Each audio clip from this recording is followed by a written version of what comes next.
Salve saudara-saudari, masih bicara seputar fenomena penampakan di Lourdes. Jadi fenomena Lourdes ini sungguh menarik ya. Kota Lourdes, Prancis terkenal sebagai lokasi banyaknya mujizat yang dilaporkan, terutama terkait penyembuhan. Semua ini bermula pada tahun 1858, 11 Februari, ketika seorang gadis muda Bernadette Soubirous mengaku telah menyaksikan penampakan perawan Maria. Sejak saat itu, jutaan peziarah mengunjungi Lourdes setiap tahun mencari penyembuhan rohani dan fisik. Beberapa orang yang mengunjungi gua dan mandi di airnya melaporkan mengalami penyembuhan ajaib. Ada kriteria ketat yang ditetapkan oleh gereja Katolik untuk memverifikasi mujizat ini. Dan sejauh ini dari 7.000 kasus penyembuhan, sekitar 70 kasus telah diakui secara resmi sebagai mujizat penyembuhan. Kisah-kisah seperti ini seringkali menginspirasi iman dan harapan bagi banyak orang terlepas dari keyakinan agama mereka. Nah, beberapa aspek menarik dari mujizat Lourdes dan bagaimana mujizat tersebut diverifikasi, mari kita bahas. Ada mujizat-mujizat Lourdes yang cukup terkenal. Yang pertama itu Mary Bailey, itu tahun 1902. Mary Bailey ini adalah seorang wanita Prancis yang menderita peritonitis tuberkulosis. Setelah mandi di mata air Lourdes, dia dilaporkan mengalami kesembuhan total dan tiba-tiba. Kasusnya merupakan salah satu kasus pertama yang didokumentasikan gereja secara ilmiah sebagai penyembuhan ajaib. Yang kedua, Gabriel Gargam tahun 1901.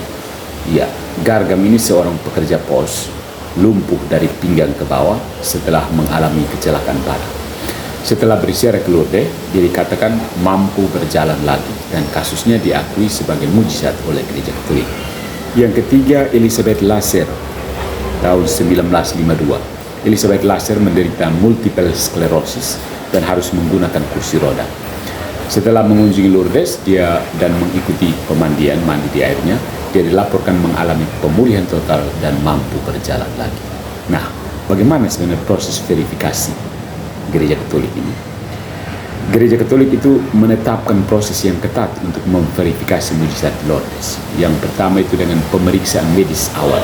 Ketika seseorang mengklaim telah disembuhkan secara ajaib, mereka harus menjalani pemeriksaan medis menyeluruh oleh dokter secara independen, dokter-dokter independen.